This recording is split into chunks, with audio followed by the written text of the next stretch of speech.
Hello and welcome. My name is Paul Harvey, and this is a Long Partnership Business Leader webinar. I've got a bit of a cold today, so I'm going to have a scratchy voice for everybody. So today I am with Alan Long and Rob Hamilton, and I'm delighted to have Rob with us today. Rob is the founder of Dynamic Edge, a company providing business-grade cloud computing solutions.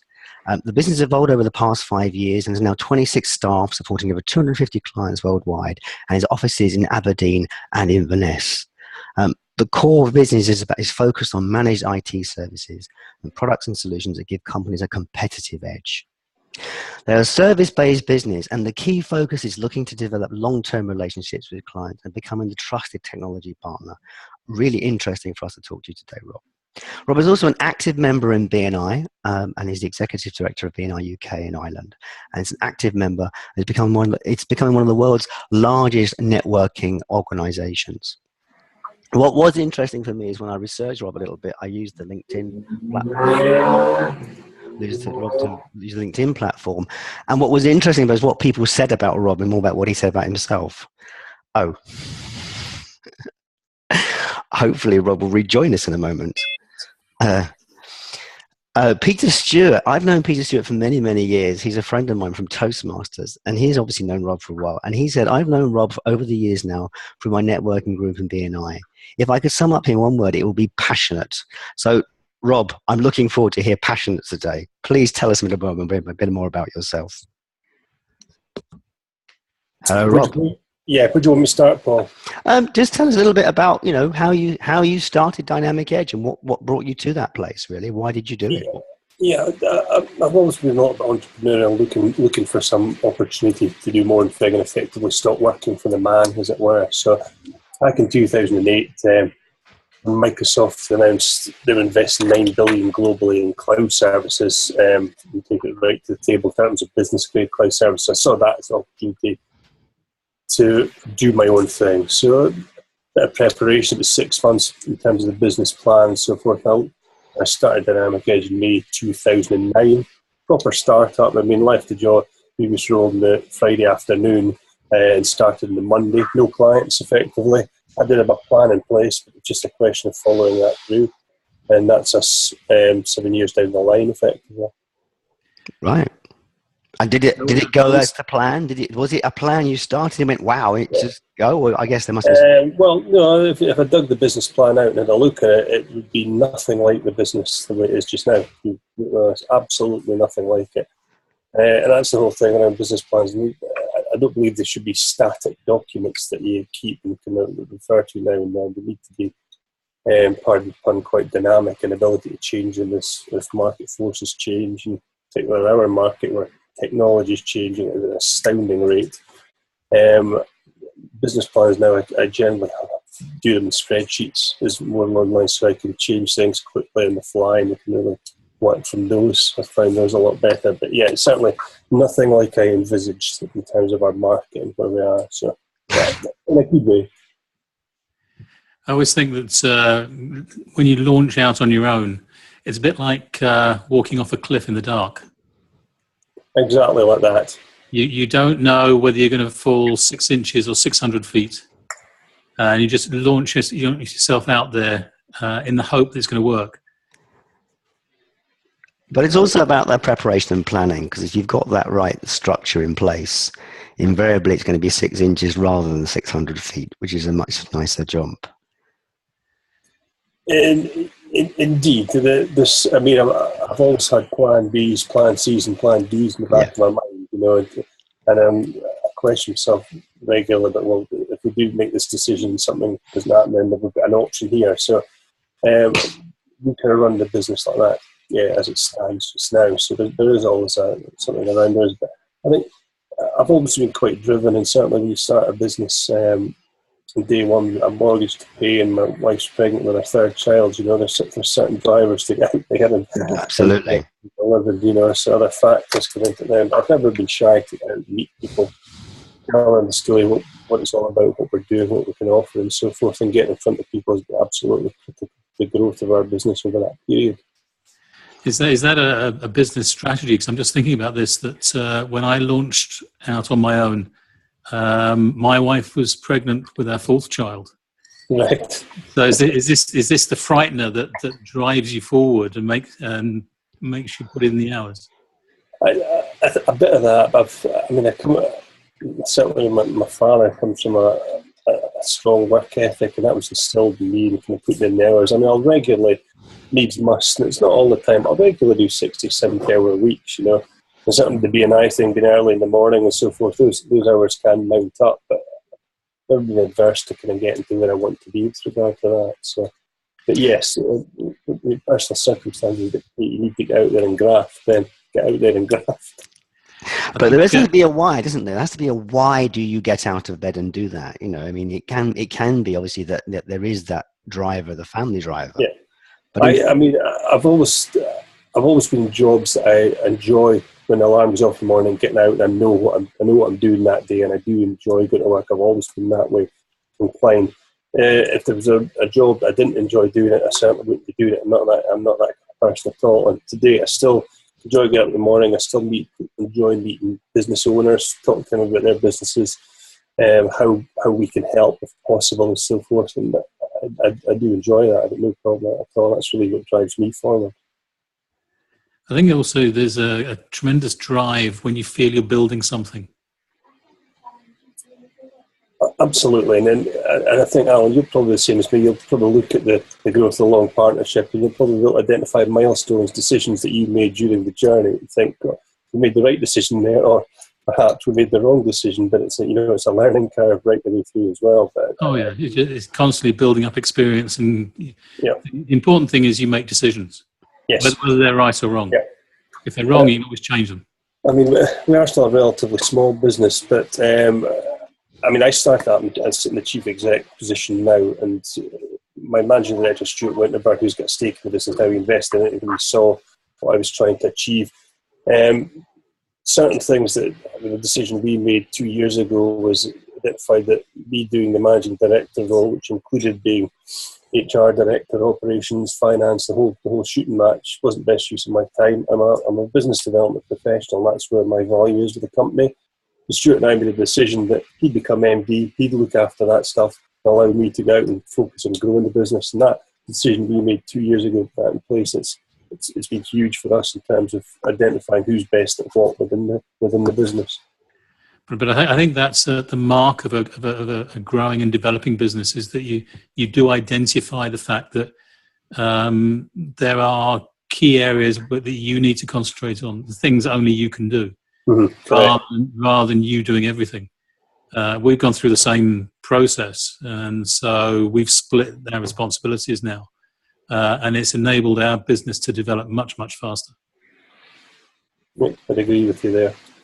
So we have a kind of format that we do here in this process, and so I just want to bring us onto those questions. Otherwise, we will kind of, we can talk, but we will run out of time unless we cover them. So I guess the first question that comes up every time is, what was the biggest success? Let me just move a second.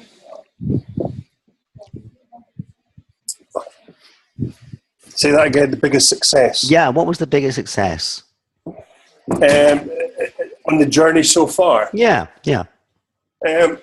Okay, partway through it, but our first foray into acquisition was last April, when we bought a technology business in Inverness, in the Highlands. Gave us a footprint in the Highlands. Stuart and I effectively said, right, we're taking a punt in this, see if we can put our stamp on it. And 14, 15 months down the line now, that's probably the biggest thing we've done in terms of jumping our turnover, staff, and our ability to serve another 70 clients overnight, with using a platform and support servers that we've developed over the course of the 5 years before that. I think that's definitely been our biggest success. You'd recognise that, Alan, wouldn't you? Yes, I think when I think to acquisitions we've made, the acquisition itself is just the starting point, but it's the breadth that gives the business. Agreed. Yeah, that's good. So in terms of, obviously the business is growing and you've acquisitions and stuff. So what have been the biggest challenges? Because it seems to me that you've been growing pretty quickly over those 7 years ever since you started. Yeah, challenges that are specific to us. I started a business in Aberdeen, which probably with the question, it's probably the second most expensive city in the UK to employ staff. We've got an oil and gas industry that will employ IT technical people on a salary differential of something like 50% of anywhere else in Scotland. So we're fighting with costs along that, and have been. Okay, the last year, a year and a half has been slightly different, but we've had to run an efficient business and still keep local resource, local people here, but effectively keep them engaged. Now, there's no way we could previously compete with oil and gas. We had to offer alternatives to our clients, to our staff, and that was along the lines of offering them a good career path, management opportunities, and the ability not to sit in a siloed in an oil company maybe for the rest of their career, making a good wage, but we can offer them huge amount of variety, huge amount of experience. We've seen that. So we've had to put a different slant in our recruitment process and staff retention process than we probably would elsewhere in the country. That's interesting. And so, I mean, has it changed the way you do things in terms of learning that process? I mean, obviously, I guess that's an evolving process in terms of working with that. It is an evolving process that we were kind of forced, and it was identified on day one that this is the challenges we have in the local economy in Aberdeen. And okay, as I said, that has changed over the last 18 months. There's an abundance of skilled resource out there looking for work in the Aberdeen area, so that has changed significantly. But we still have that challenge to match expectations and give our staff a real good visibility. One thing that we did employ 2 years ago, which is quite alternative in terms of always keeping staff building and so forth, but we introduced a team building session where we take them away for the weekend. The last 2 years we've done it to Amsterdam.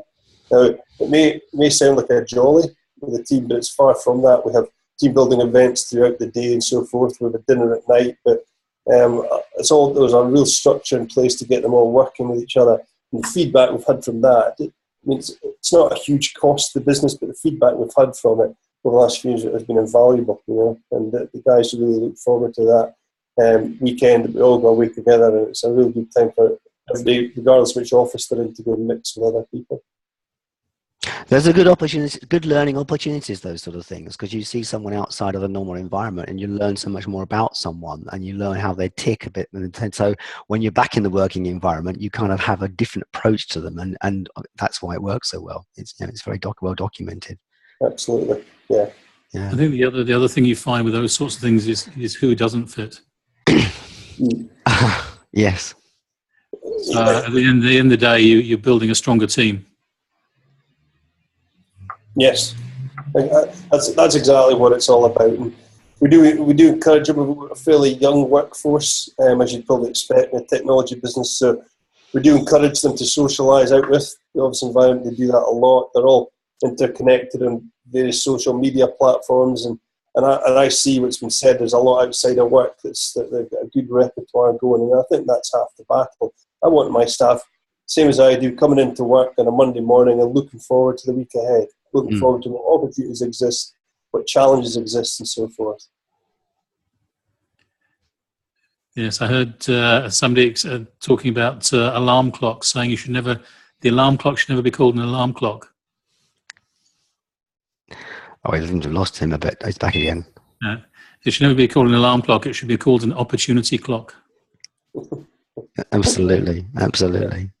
So do you find you have in your staff acquisition process, do you find you employ a lot of people and let go of a lot of people, or you're very selective instead? How do you do that process? What's for that in relation to acquisition? Well, no, people. I mean, if you obviously people are important to you, and there are lots of ways of doing this. Some people will be very selective about how they employ people. Other people will kind of go, well, we'll give a lot of people an opportunity, and we'll pick the best out of those, and we'll lose people quickly. I don't know. I mean, it's kind of what kind of process do you use?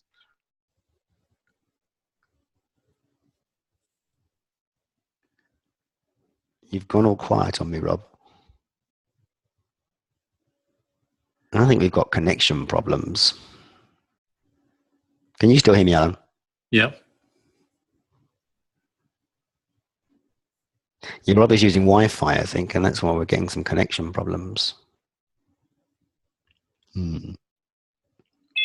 Yeah, hello. Yeah, that's it now. Good. It's dropping out for some reason. I don't know why. It seems that the Wi-Fi is dropping out by the looks of it. As I said, do you find, how do you find staff? Do you kind of use,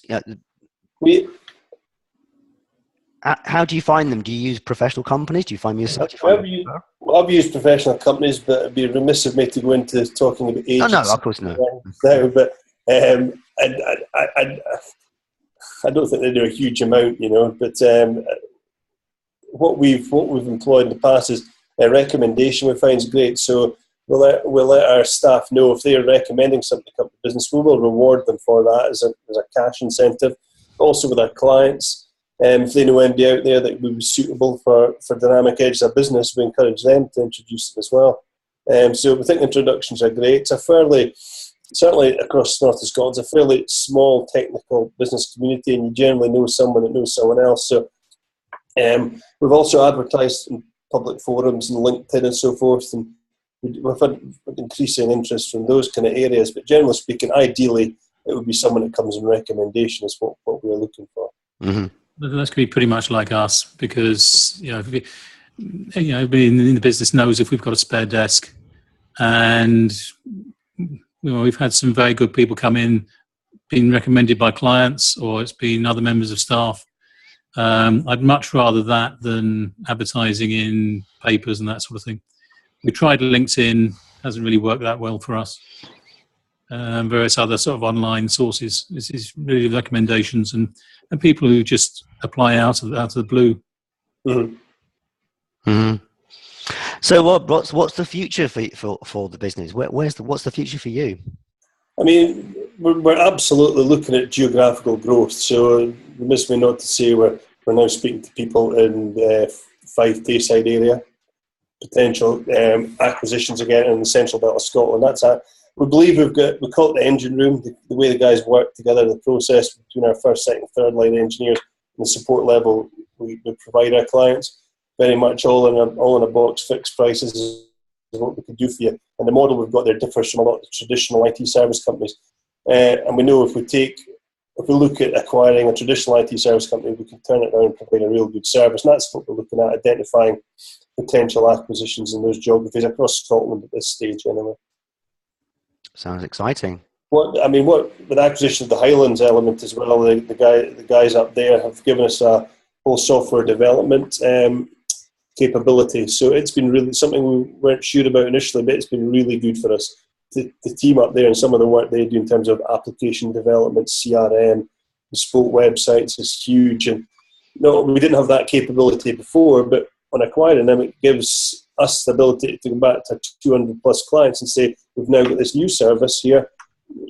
You trust us to look after it. So it's been really good for us. And it also gives you the opportunity, I guess, to kind of look for bigger organisations, because you now can offer a more one-stop service for people.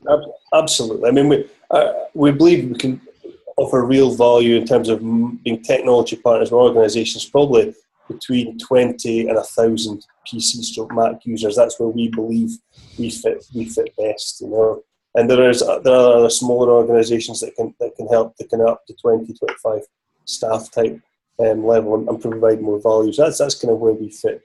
But all-encompassing technological partner, that's really where we want to try and label ourselves. Brilliant. So we've been going probably about 20 minutes, so I kind of winding up at this point here now. So some of the questions that we ask people, some of them are kind of interesting. It's about understanding more about the person. So like, what sort of books do you like to read? What's inspirational for you? I don't really read a lot of books. I listen to a lot of audiobooks in the car. When you're doing the guts of 30,000 miles a year, across the country, that's the way. And it's a lot of business books. I'll read Simon Sinek's one of my personal favourites. I've read some of his as well. But that's really what I do. But I'll read a lot of content online and so forth as well. And current affairs, news, politics, those sorts of things, but certainly business type related. That's really, really where I am. Certainly, I recognise the CDs in the car. CDs. CDs. You're older than me, Alan. The next car will have a USB. No, I mean, the way certainly with iTunes and other Amazon and so forth, you can rip business books to audio and just when you're connected in the car, you play them that way, which I think is great. And I think business books that an hour journey, you can listen to an hour segment of it and then come back to it later. I think it's great. It's a great way to keep up with stuff. Any big takeaways in the books you've read? I've got into this. I mentioned earlier my plan Bs and plan Cs of see you haven't been a businessman or you haven't succeeded in business until you've failed yet. Well, I think Andy has probably worked for himself longer than a month has failed in certain areas. There's no doubt about that, and I think that's the kind of key takeaway I've had as well. Don't be afraid of failure and embrace that, and it becomes part of the whole learning curve. They're not failures; they're experiences. Correct. Well, that's what Thomas Edison said. 2,000 versions of a Duff light bulb, and there we are. So, I mean, we've touched briefly on your B&I work. Do you want to just touch briefly on that? I mean, we haven't got great long to talk about it, but obviously it's a big part of your life. Yeah, I mean, B&I has been great for me. When I started up at Dynamic Edge back in 2009, I was invited to come along to a B&I group about 7, 8 months later. And I wasn't sure. I went with some scepticism. I'd never been before, but quite quickly on, we talk about B&I, that penny dropping moment when you go in and get involved in it, you think, I know what this could do for me and I know what I can bring to it. And that penny drop moment happened pretty early on with me. And I was a member of a good group in Aberdeen, met a lot of good people, a lot of support through the business as well, in terms of my personal business development as well. But at this point in time, where I've got 3 of my guys in groups across Scotland, and B&I is worth to Dynamic Edge about £500,000 worth of new business annually. So to me, and Alan uses the term, it's an absolute no-brainer. Now, in terms of my elevated responsibility within B&I, I get an option from the previous owner to acquire the regional franchise of North of Scotland back in October 2014, and myself and my business partner Trevor Mudd did exactly that with it. We believed it was failing at that time, B&I. We were into it not to make money out of it, but to turn it around and put it back where it should be. And over an 18-month period, we got to number 1 in the UK in terms of region out of 53. And now the 14 groups across our region are sharing the guts of £30 million worth of business between them. So it's absolutely huge in terms of what it offers. That sounds good endorsement. Very good endorsement.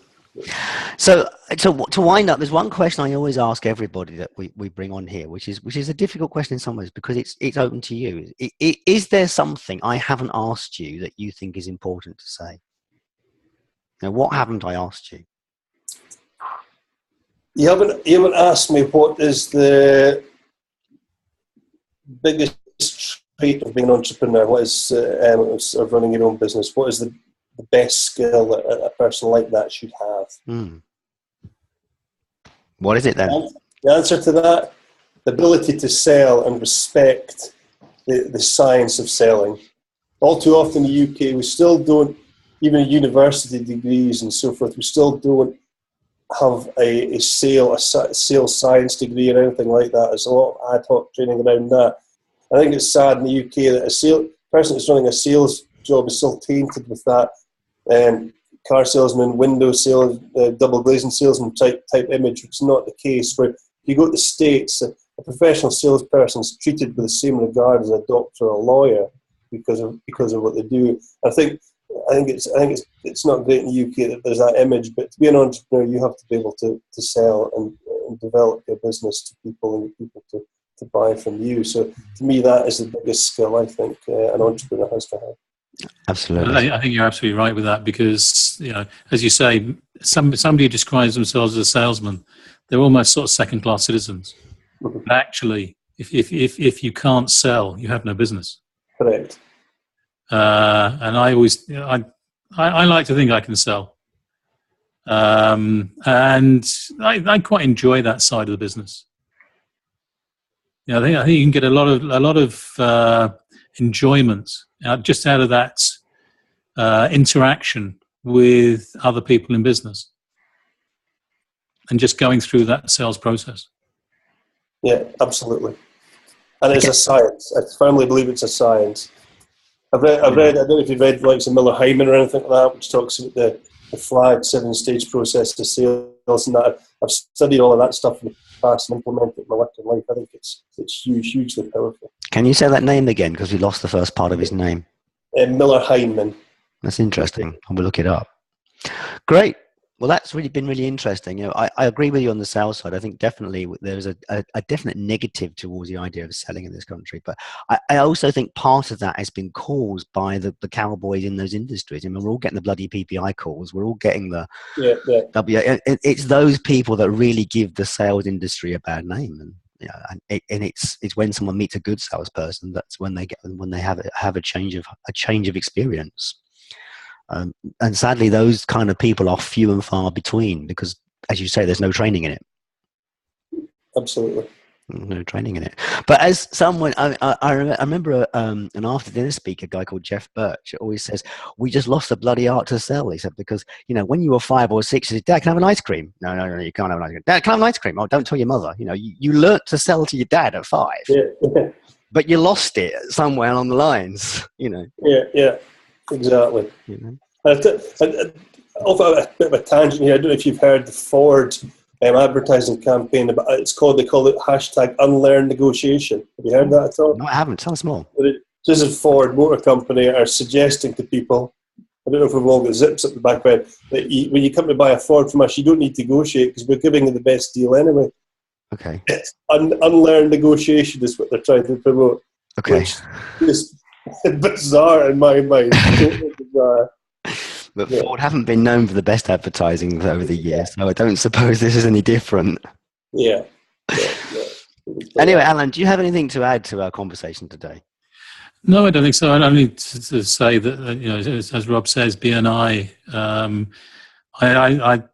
We looked at it last year, and like Rob, we instantly saw the potential. I think it can go a lot further than it is already.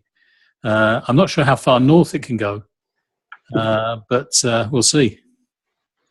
I mean, typically a BNI business group that meet once a week will work in towns of a population of 16,000 and above, really, is what you're looking at. So we are limited going north of the Highlands, to be honest with you. But yeah, but certainly the likes of Inverness is working very well.